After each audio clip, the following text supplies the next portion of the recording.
Healthcare has been a major issue all across this country, and on yesterday, Senate Republicans released the second version of their health care bill. Critics still say it cuts too much money out of Medicaid, some $700 billion.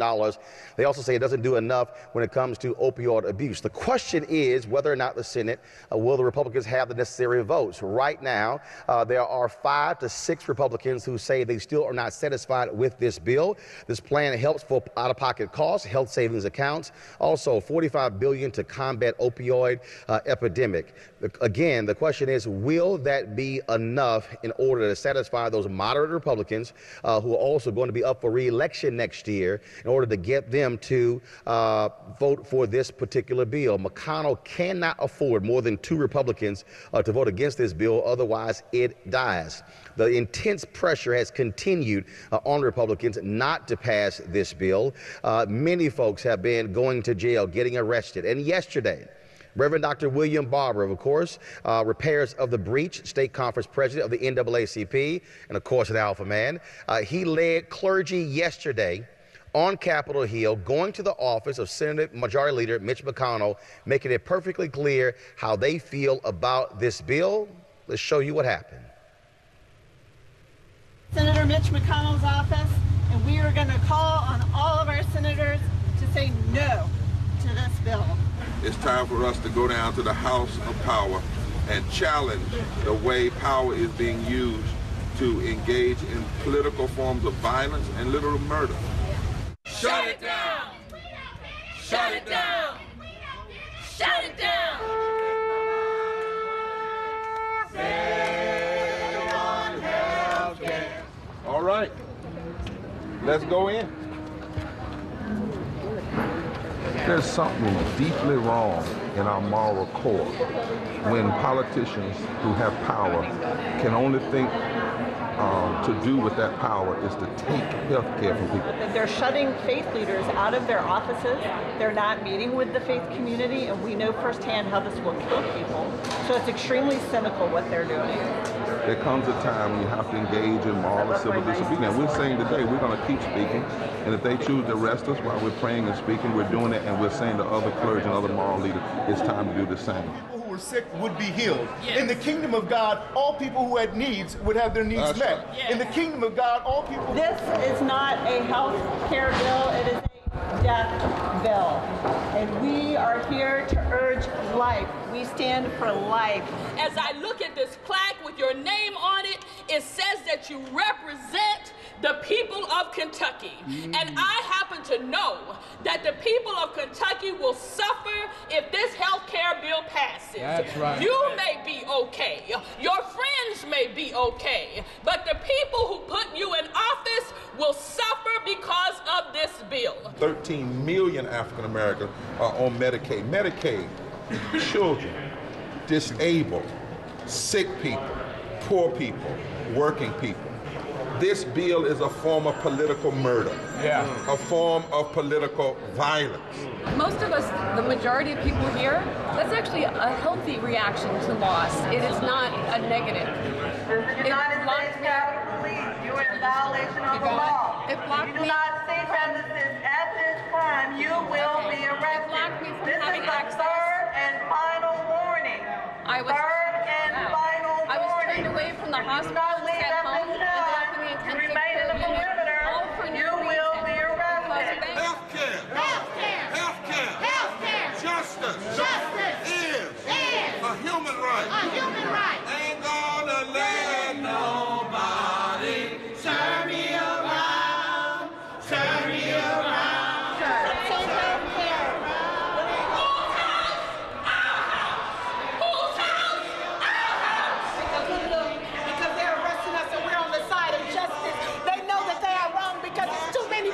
Who are suffering and dying because of no health care. No justice! No justice! No justice! No justice! No justice! No justice! God bless you all. We're doing this for health care. How do you feel about your arrest? Every time moral leaders have stood up and fought issues, eventually those issues that would destroy the lives of people were defeated. We have to run a marathon, though. We can't run a sprint. This is not a competition. It's not a race. It's not who wins. It really is to do what most civilized nations can't imagine that we have a problem with here in the United States. Democratic Minority Leader Chuck Schumer of New York says they've seen this before, and it's the same bill. What we're seeing, the new Republican Trump care bill, is every bit as mean as the old one. All right, let's break this down on our panel here in Baltimore. Joining us is, of course, Dr. Maya Rockeymoore Cummings. Of course, you've seen her on the show on many occasions. President and CEO of the Center for Global Policy Solutions. Jeff Johnson, journalist, communications specialist. Also, Liz Copeland, founder and president of the Urban Conservative Project. And also joining us, Dr. Antonio Campbell. He is a political analyst and political science professor at Towson University. Maya, I'll start with you. Again, when you look at this bill, McConnell had to go back and change it to satisfy those moderate Republicans. They still are not happy. Susan Collins says she's going to vote against it. Kentucky Senator Rand Paul says he's going to vote against it. They lose one more, this bill dies. They're tinkering around the edges. They take a sociopathic bill, which is not a health care bill. It's a tax cut for the rich. It's a tax giveaway for the rich. And they make it even worse with the changes that they put in. Yes, they tinker around the edges in terms of adding opioid funding. But what they do in terms of essential benefits, they actually ask, under Obamacare, all health plans were required to meet a certain minimum standard of the quality of care that was given. And what the Republicans do is put into place a cynical attempt to bypass that by basically putting in the option for health care plans to offer plans that don't even provide that bare minimum. They cost a lot of money and they only provide catastrophic coverage. But what's important for African Americans is under Obamacare, the access to health care actually increased dramatically. And most African Americans picked up health care because of the subsidies. What the Republicans do is take away those subsidies, but also say that we're going to provide you help through tax credits. We tend not to do, we don't do the itemized deductions and tax credits on our annual income tax. And so that is a direct swipe at African Americans and their ability to access care. Jeff. No, I agree with Maya. I think that there's another opportunity here because the discourse around this is what is challenging for me as well. And so even as we talk about where do African Americans sit in this is really about where do people who are poor and the working poor sit on this. And I think the political discourse has allowed there to be a rift between those that label themselves as liberal, conservative, Democrat, or Republican. But the reality is this hurts poor people across the board. And I think that's what's going to be the greatest challenge for not just some moderate Republicans, but Republicans who are in districts or in states that frankly have so many people that are poor that their constituents are not going to be able to support this bill. Liz, you've got Republicans who are saying, look, this has to be bipartisan. They know full well what happened with the Affordable Care Act. Last thing they want to see is for this to be solely a Republican bill where they totally own it. And so the question is, look, McConnell did the first bill in secret, the second bill in secret. Democrats are saying we had no input whatsoever. So that ain't gonna happen. Right. Well, as a conservative, and Dr. Campbell can probably speak to this as well, we know that we own this bill politically. We had 7 years to repeal. We are now at an opportunity. 50 plus votes in the House. I know. But the thing is I think Jeff brought up a really good point. It's not just the Senate. It's not Congress that we really can be focused on now, because in 2018, yes, it's a midterm, but those senators, those Republican senators who are up for re-election, they're pretty solid in their states. But we have 26 states where we're up for re-election, Republican held, and 4 of those states that are swing states, especially for a midterm leading up to a presidential election, like Michigan and Ohio, those governors are for the Affordable Care Act. They spoke out against Trump's plan. So this is really damaging to the Republican Party. And I think the politics is even broader than that, that you have, there's a paradigm shift that's kind of going on. And this isn't about necessarily the bill. I think this is more overarching about the whole Trump agenda, right?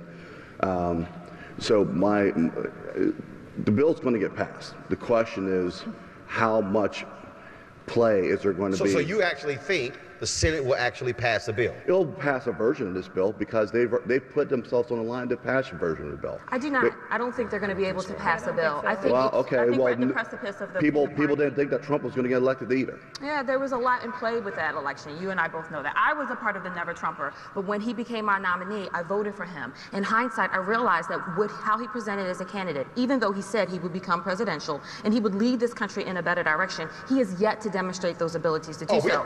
So I know I'm speaking to the choir, but 94% of black women voted for Hillary Clinton. They knew. Yes, yes. 88% of black men didn't vote for Trump. They knew. That's why I use the hashtag "We tried to tell you." Right. He was never going to be presidential. Yeah, but 2% more. He gained 2% more African American votes. So I mean, he did something. And he still won't be presidential. Is that he won the presidency. Part of the reason why he won the presidency is because the media enabled this person to run, to give him all the oxygen in the room. Even when you were talking bad about him, you gave more oxygen than the other 20-something Republicans that were running in that primary. But this bill is not just about Trump. And so I think it's already been said. This is about people keeping their seats and keeping their power. And Trump's coattails are not going to ride them into maintaining seats in certain states. Well, first of all, you saw in the first bill when Heller out of Nevada said he wasn't going to vote for it, Trump's PAC took out $1 million ad buy targeting him, and McConnell said, that's about the dumbest thing in the world. You attacking a Republican United States senator. We lose that seat next year, we could lose the Senate majority. That's right. That's right. And people need to realize that most of the pickup in Medicaid under the Affordable Care Act came from the expansion for whites, not for African Americans. And so there are states. Of the 22 million who could lose health care, 17 million are white. That's exactly right. And that's what's so interesting about this whole deal as I'm looking at. McConnell is from Kentucky. Some of the brokest white folks in America. And they elected a Tea Party governor, and then they were crying after the election, oh, please, don't take out Medicare. Like, what the hell did you just do? Don't say the Kentucky Care. They could not associate the Kentucky Care with the Affordable Care Act. There is a lot of uninformed or misinformed members of the party. Ooh, I can't deal with dumb people. I'm telling you, it's still killing me. Jeff, go ahead. Bro, there's another thing here because we keep having this conversation about the opioid piece. Yes. And I think that's what's being used as a political football. The challenge with the opioid piece is that no matter what they put into this bill, I don't think it begins to scratch the surface at what needs to happen at the ground level. And so until we're almost looking at the opioid piece separately through some sort of national task force that supports people on the ground, municipalities don't have near the amount of funds to engage. Healthcare services, EMS isn't there, treatment isn't there. And the fact is, this isn't an issue of responding to opioid, this is an issue of responding to poverty. And if we're not serious about responding to issues of poverty, nothing in this bill is going to really scratch the surface at the problem. Real quick. Poverty at the intersection of gender, because it's also an attack on women. And what they're doing to Planned Parenthood in this bill, in both versions, is unconscionable. Most women get their health care, low-income women get their health care, not just services for choice, but health care through Planned Parenthood, and they seek to defund Planned Parenthood. But what is also required for the people who are sitting at home watching this, you cannot be silent. Even if you're African American and you're in a state like Texas where you have 2 Republican senators, you are still a constituent. Trust me, when they are inundated with phone calls, they are paying attention. You should be blowing their phones up, sending emails, sending tweets, sending pigeons, does not matter, letting them know that if your health care is affected, you don't want to see this pass. Weekdays on TV One. I will never lie to you. Oh my God. Roland Martin. He doesn't want to talk to us. He wants to ignore us. Uncensored. Hell no. That ain't gonna cut it, boo. Unapologetic. No, that is fundamentally false. You are wrong. Unfiltered. He wants an America where we all look alike. He ain't talking about black people. Unrelenting. You better go work out, because you got a fight on your hands. NewsOne Now with Roland Martin. Weekdays at 7 a.m. on TV One.